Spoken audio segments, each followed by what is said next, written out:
Welcome to Fairy Tale Access, where the head fairy's quest is to prove that fairy tales do exist in actual time rather than once upon a time. Together, we will unravel the heroes, young and old, who turn dreams into reality. These are the people who still believe in happily ever after.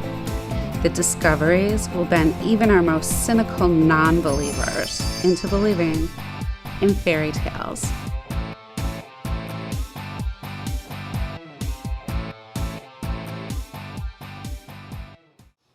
Hi, welcome to Fairy Tale Access. Today, I'm excited to introduce you to Amy Herman with her newest novel called Everything Grows.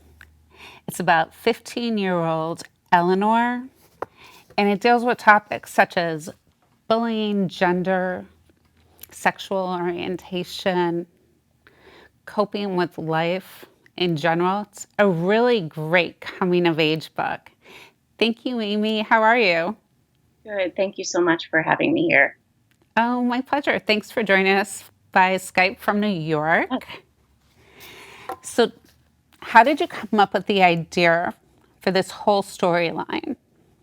I wanted to write a book that offered more representation to queer youth. And not just that, but somebody who is just trying to figure elements of herself out.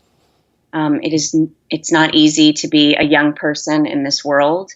Um, Now, then, because my novel's written in 1993. And as I was writing this book, I was sort of grappling with who I was as well. And so I somehow created this character who was in odd ways guiding me through life. That's great. It's amazing how you deal with bullying and the teacher's assignment for writing a journal to yourself or to somebody else every day, Yeah. and just how much the characters learn from that throughout the book. You dealt with suicide. And when you say queer, there were labels that I didn't really understand. So, I mean, you have gender identity. So I think when people think of gender identity, it's, am I gay or am I straight? And when they say Well, queer, that would act. Oh, sorry. go ahead. Well, that would actually be sexual orientation, It would. and Okay. and that's often we confuse them at times. So our gender identity and our sexual orientation are two different things. They merge together sometimes. It's different for everyone. But with regards to gender identity, it's how someone feels in their body. When we're born, we are told we are male or female, right? Sex is biological. And for some people, they go through their whole life and they check in with themselves and they think, yep, this is it. You told me what I am. This is what I am. And that's where we come with the term cisgender. But for some people, it doesn't feel right. And it's a long journey to get to finding the vocabulary and articulating what it is that isn't quite right. And so for Eleanor, she is coming to terms with her sexual orientation and calling herself a lesbian, but also acknowledging that that's not quite right. It's almost like a placeholder. Mm-hmm. And as she's coming to terms with or finding the relationship to her sexuality, she's also trying to the door to her gender identity is starting to creak open of, well, my body doesn't feel quite right. And she's going through puberty and suddenly she has breasts and that feels foreign to her. So it's two different things that she's grappling with. Wow. Yeah, that's very confusing for anybody. Yes, of course. It's difficult to be a human being. Definitely. But you also dealt with suicide in that, bullying. And I love the way that you wrapped the storyline to give both sides of the bullying. Yeah. That was so well done. This book made me cry several times, but it also, I think it's a great book for educators and other young people because you also explored how the community can change for these young people, where their friends that they grew up with are suddenly not accepting of who they think they're becoming, and that they have to create this whole new community that accepts them and loves them for who they are. How did you dive into that piece of the story? Well, there have been bullies since the beginning of time, and they are going to continue on. And we vilify bullies, which makes sense, right? But they're also human beings, and I wanted to write a story where it wasn't just this terrible person who is this flat character. We've all been bullied, and many of us have been bullies. And for James, he was bullying because he was being bullied at home by his father, and he was being pressed down. His own identity was being pressed down and silenced, and he saw Eleanor as someone in many ways that he wanted to be. So I did want to show that back, the both sides of it's complicated, right? At that age, and to be yourself. And I didn't want James to just be one type of person. He was complicated as anybody is complicated. What was so unique about the way you wrote it is that you encourage young people to ask more questions, of their friends, Yeah. and just to appreciate their friends for who they are. You know, um, where Eleanor lost one friend who would just not even consider the possibility of continuing friends, but yet she makes another friend who's also straight. Would that be an Hmm. appropriate term? Sure. Okay. So, I mean, but, and just showing that she can develop that relationship and it doesn't go any further than any Yeah. other normal relationship or quote unquote normal. But, and then, the struggles that she had with dating and, you know, setting limits for herself. Hmm. I was so impressed. This was one of the best coming of age books I've read in years. Wow, that is quite a compliment.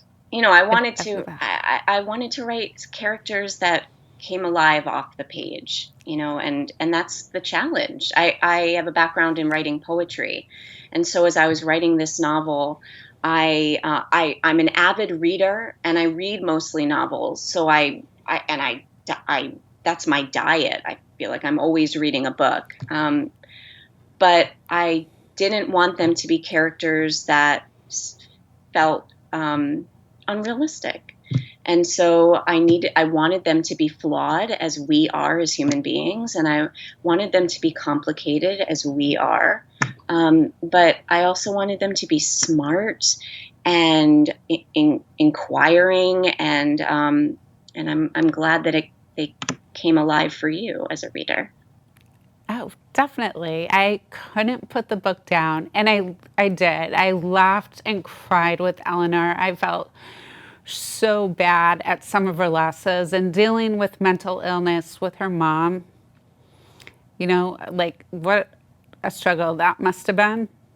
That Yeah, men. feeling of being left back. So understanding, the mother's point of view and the Mhm. daughter's and seeing how suicide affects people.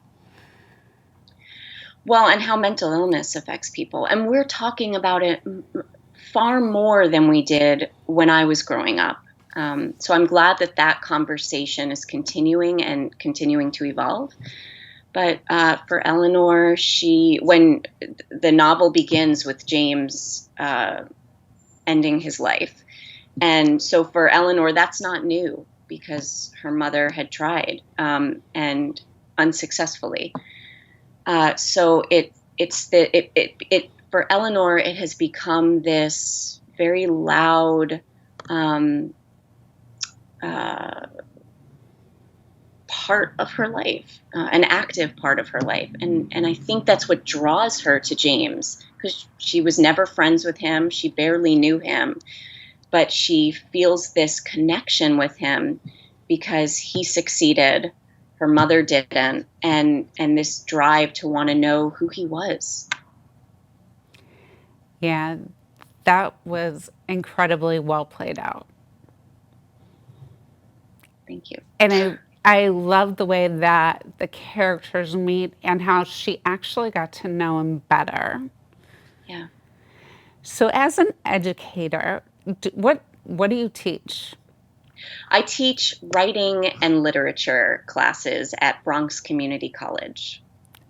Great. And what's the one project that you have your students do each semester? Well, so similar to the teacher in my novel, I have my students write love letters to themselves. It's often toward 3/4 of the way into the semester, so they're used to me being strange at times and asking them to exit their comfort zone just a little bit. And the purpose is that we just don't do that. We write love letters to others. Sometimes we give them, sometimes we keep them, but we don't write these letters of kindness to ourselves. And so I give them an envelope. I ask them to address it. I tell them I will put a stamp on it. I will never read it because that is against the law, to open other people's mail. And after they write it, I have this collection of love letters from my students, and I mail it back to them when I feel as though they've forgotten about it. And I've had students come back to me just because there's always a lot of hesitation and resistance of, what am I supposed to write? This is weird. And then they get into it, and I can tell that they appreciate just having this moment to reflect. Wow. How long is the longest that you've held on to the letter before you mailed it back? Well, that's the challenge because I often want to mail it right away because I'm so excited. But usually, I guess the longest is probably about a semester and a half, which, I mean, I guess that's how I think in time. Hmm. So maybe about 8 months. Oh, that's good. Yeah, and Yeah, I think when you're in college, you forget everything that you've done like 2 months before because there's constantly new projects coming up. definitely. So it must be a good pick me up. What's some of the feedback you've had? Very often it's, thank you for encouraging me to just take the time to be nice to myself. Last semester was my favorite. So amidst the resistance, the final moment of them just hunkering down and writing their words, and I had a student who he got to the end of his letter and he looked up at me and said, "Oh, I didn't even get to my muscles." And I just thought that was very sweet of, like, I didn't even get to how much I love the way my body looks.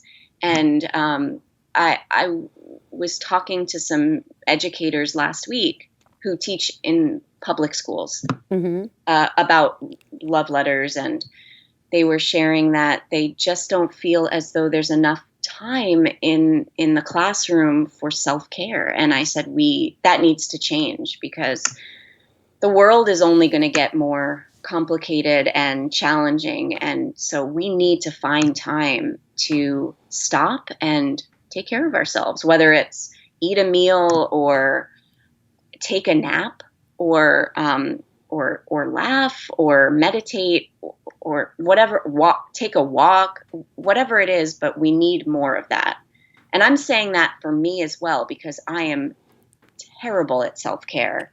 And I hope that the more I push it onto others, I will start to listen as well. That's good. Yeah, I like that.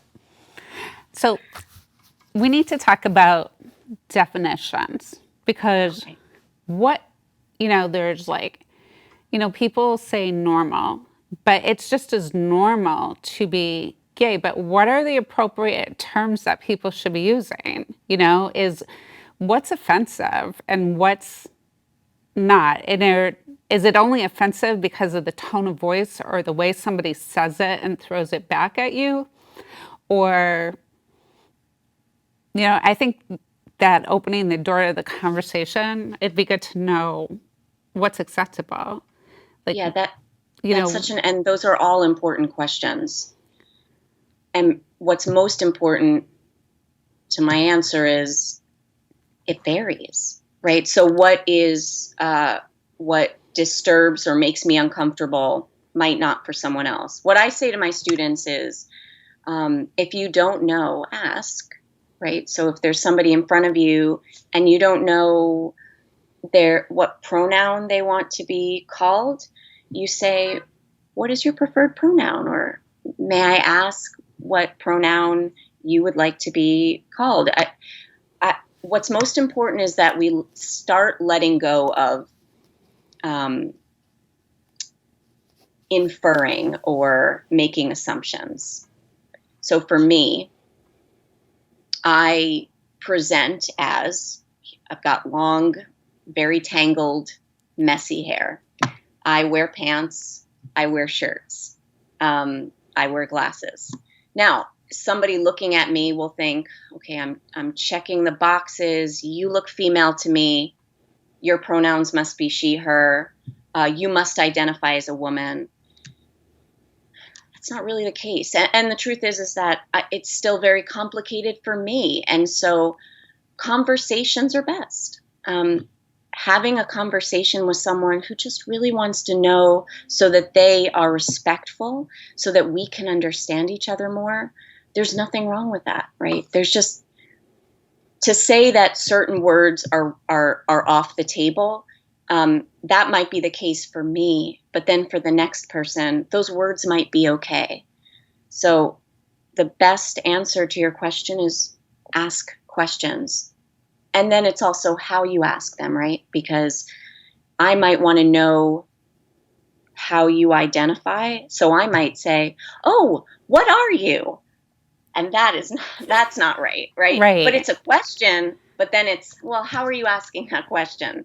That question already makes somebody feel like they're less than, because it makes somebody feel like maybe they're a creature, they're an animal, right? So right. Like when Eleanor and her best friend growing up had the discussion when she cut her hair and she said, you look like a lesbian. I'm, and she was okay with that, but her friend wasn't. What's a good way to get into that conversation? What could have been a better approach? well, Dara's reaction when Eleanor was like, oh yeah, I that is what I am. I think Dara was taken aback because she was hurt that Eleanor didn't tell her ahead of time, and she was uncomfortable. Granted, this is 1993 where we didn't have celebrities coming out. We didn't have television shows and movies with prominent gay characters. So Dara didn't really have anyone she wasn't informed. And because she wasn't informed, she was unkind in her response. And that created obviously a rift in their friendship. But I guess if we were to revise that situation, maybe Derek could have said, okay, well, what does that mean for you? So that question opens a door, right? So if I say, how do you identify, or how would you like what name would you like me to call you? Which is something that I always start every semester with, because I get a roster of names. Those are their given names. And those might not be the names that they want to be called. So I always make sure that they let me know what their nickname is, or what name they want to be called, and what their preferred pronoun is, because there have been times where I would not have thought that would be the pronoun that they chose. And so I'm so glad that they told me, because by even by mispronouncing someone's name, it can make them feel like they're not seen. Right. So it may have nothing to do with gender or sexuality. It's just somebody wanting to feel visible. Right. And I think that young people should understand, especially in that situation with Eleanor, that's when she started to discover that she was looking for a different label. Yeah. She didn't have an answer beforehand. She couldn't have told her friend 2 weeks before because she didn't realize that's what was bugging her. Just like Yeah. anybody growing up, there's things that bother you. Everybody doesn't have the perfect family, doesn't have Yeah. the right clothes all the time, or have everybody has different conflicts going on that they're trying to identify with. Like, I don't like my hair. I wish I was this. I wish I was more athletic. Yeah. At that age, you go through all these things. So, yeah, I think they have to understand that, your friend may still be discovering which way they're going. Yeah. And what I hope is that this book, while the protagonist is someone who comes out as gay and is grappling with their gender identity, one doesn't have to identify with either of those to identify with the book, because just as you said, we all have various factors of our lives that we're grappling with, or trying to make connections with, or trying to understand. And so that lingers with all of us. And that's what I was hoping for in this novel. You definitely did it with this novel. There were so many cute things that I remembered. And, I see some of the reviews, there are some sexual situations that happen in the book, Yeah. but, it's no different from what a straight person would go through. Like, was that really sex or is it not? Wait, did I just have sex or and then you don't know who to talk to about it. It's not something Yeah. that you're going to go home and say, Mom, so is this, and it may not be something that you feel comfortable talking with your girlfriends about. Like, Yeah. or even your guy friends, if you were to ask them, like, would I be perceived as a slut? And it wasn't even anything major. Yeah. But, in like reading the whole book and finding out about it, it's a stepping stone, just like anything else, just like everybody else goes through. So I was so encouraged and hopeful for the future, for young people to be able to read this book and, think twice about suicide or, ostracizing a friend, Yeah. and I, just, I'm oh, I'm sorry, I didn't mean to interrupt. oh, that's okay. It just encouraged people to ask more questions. Yeah. That was what I was hoping for. And I love that you said this book made you feel hopeful, because I we need more of that. We need more hope and understanding and kindness. Definitely. And people just need to understand that, like anything else, you have choices. Women want to do men's jobs.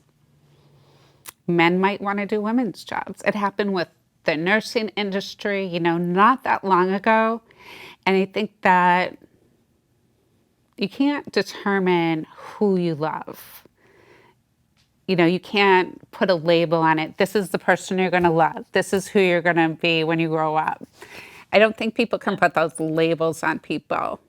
And you just, And yeah, and perhaps if we start asking people, because I've been asked many times, when did you know you were gay? Maybe we need to start asking people, when did you know you were straight, so that we can create that parallel of, you just know. It's not something that you choose. It's not something you see on TV and say, well, I'll just do that. Or maybe it is for some. But why would somebody choose to be marginalized or hated? It's something that just is, and we just need to let people be how they are. If being gay means somebody feels more alive and somebody feels like themselves, why shouldn't we encourage that? Exactly. No, and you made such a great point about it. That's why I think the teachers in the book that Eleanor ran into along the way at different stages of Yeah. understanding who she was had just fantastic responses. And I think it would help teachers to be able to identify better with their students and help them. I think Yeah. it would encourage them to ask more questions of the bully in the classroom to help them rather than to keep, just knocking them down with the same thing that they're getting outside, Yes. Yes. and Definitely. finding a way to just reach them. But the notebook, that whole component of the storyline is great. And I wish more teachers would do that in their classroom. Have you ever written a love letter to yourself? No, but I will. I actually started to because of the last part of the book. And it's like you feel so weird. Like, It's weird.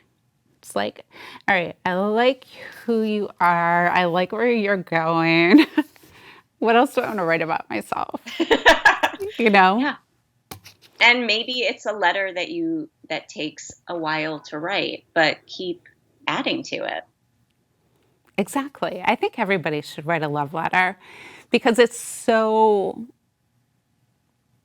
personal and it takes a lot of effort, It does.